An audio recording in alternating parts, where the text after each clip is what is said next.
ये आकाशवाणी जयपुर अजमेर है। अब आप माधुरी वशिष्ठ से बीकानेर जिले की चिट्ठी सुनिए। इसका आलेख आकाशवाणी जयपुर के क्षेत्रीय समाचार एकांश की ओर से तैयार किया गया है। राजस्थान दिवस के उपलक्ष्य में हो रहे राज्यव्यापी कार्यक्रमों की श्रृंखला में बीकानेर में 26 मार्च को किसान मेले का आयोजन रखा गया है। किसान सम्मेलन और एफपीओ कार्यक्रम में 30,000 किसानों को 137 करोड़ रुपए का अनुदान उनके खातों में हस्तांतरित किया जाएगा। बीकानेर में हो रहे इस राज्य स्तरीय कार्यक्रम से अन्य जिले भी वर्चुअल माध्यम से जुड़ेंगे। बीकानेर में आज से किसान मेले की शुरुआत हुई। किसानों को आधुनिक तकनीक और प्रौद्योगिकी से रूबरू करवाने के लिए 3 दिन का ये मेला लगाया गया है। इसका आयोजन स्वामी केशवानंद राजस्थान कृषि विश्वविद्यालय और कृषि विभाग की ओर से किया गया है। विश्वविद्यालय के कुलपति डॉक्टर अरुण कुमार ने बताया कि विश्वविद्यालय परिसर में आयोजित इस मेले के जरिए किसानों को खेती की नई तकनीक और सरकार की विभिन्न योजनाओं की जानकारी दी जा रही है। मेले का आयोजन सुनियोजित खेती संपन्न किसान थीम पर किया जा रहा है। मेले के दौरान महिला किसानों के लिए विभिन्न प्रतियोगिताएं भी रखी गई हैं। बीकानेर के लूणकरणसर विधानसभा क्षेत्र के लिए 33 केवी के 2 जीएसएस मंजूर किए गए हैं। खाद्य मंत्री सुमित गुदारा ने बताया कि मुलानिया और आड़सर गांव के लिए ये मंजूरी मिली है।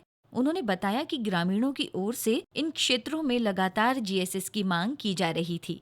जीएसएस बनने से क्षेत्र के लगभग 20 गांवों के हजारों उपभोक्ताओं को निर्बाध और गुणवत्तापूर्ण बिजली मिल सकेगी।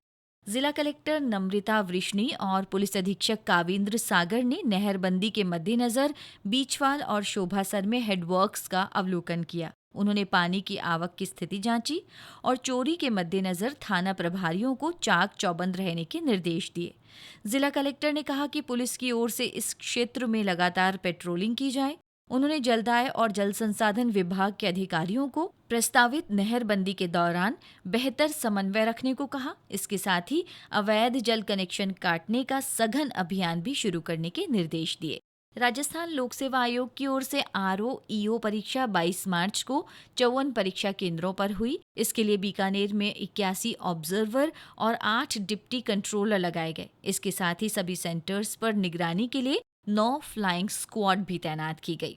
बीकानेर जेल में बंद कैदियों की ओर से बनाए गए उत्पाद देश के विभिन्न हिस्सों में मिल सकेंगे। जेल विभाग ने राज्य सरकार के ई बाजार पोर्टल पर रजिस्ट्रेशन करवाया है। इससे कैदियों के उत्पाद की ऑनलाइन बिक्री हो सकेगी। इनमें परंपरागत सूत से बनी चौकियां, पूजा आसन, पेंटिंग्स और अन्य चीजें शामिल हैं। बीकानेर केंद्रीय कारागार के अधीक्षक सुमन मालीवाल ने बताया कि हर हाथ को काम देने की मंशा के तहत ये पहल की गई है।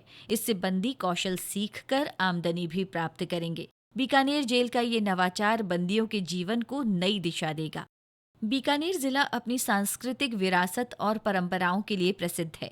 हर बार की तरह यहाँ होली का पर्व उल्लास के साथ मनाया गया। विभिन्न स्थानों पर होलिका दहन के कार्यक्रम रखे गए और धुलंडी के मौके पर एक दूसरे को रंग गुलाल लगाकर और शुभकामनाएं देकर लोगों ने खुशियां बांटी।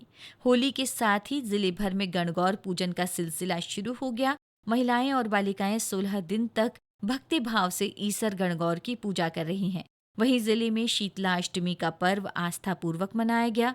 बड़ी संख्या में महिलाओं ने शीतला माता की पूजा कर ठंडे पकवानों का भोग लगाया और सुख समृद्धि तथा आरोग्य की कामना की। होली के मौके पर बीकानेर में जगह जगह थंब पूजन होते हैं और माता की स्तुति गाई जाती है। इसके साथ ही स्वांग और रम्मतों का मंचन किया जाता है। खेलों की प्रगति और खिलाड़ियों के उज्जवल भविष्य के लिए बीकानेर स्पोर्ट्स समिट 2025 का आयोजन किया जाएगा। इस बारे में 27 मार्च को बैठक रखी गई है। बीकानेर में राज्य स्तरीय साइकिलिंग टीम चयन प्रतियोगिता हुई। इसमें प्रदेश भर के 200 खिलाड़ियों ने हिस्सा लिया। दिल्ली के जवाहरलाल नेहरू स्टेडियम में आयोजित खेलो इंडिया पैरा गेम्स में बीकानेर के 3 खिलाड़ियों ने शानदार प्रदर्शन कर अपनी प्रतिभा का लोहा मनवाया है। क्लब थ्रो शॉटपुट स्पर्धा में दुर्गा गहलोत ने रजत और कांस्य पदक जीतकर बीकानेर का नाम रोशन किया। इसी के साथ बीकानेर जिले की चिट्ठी समाप्त हुई।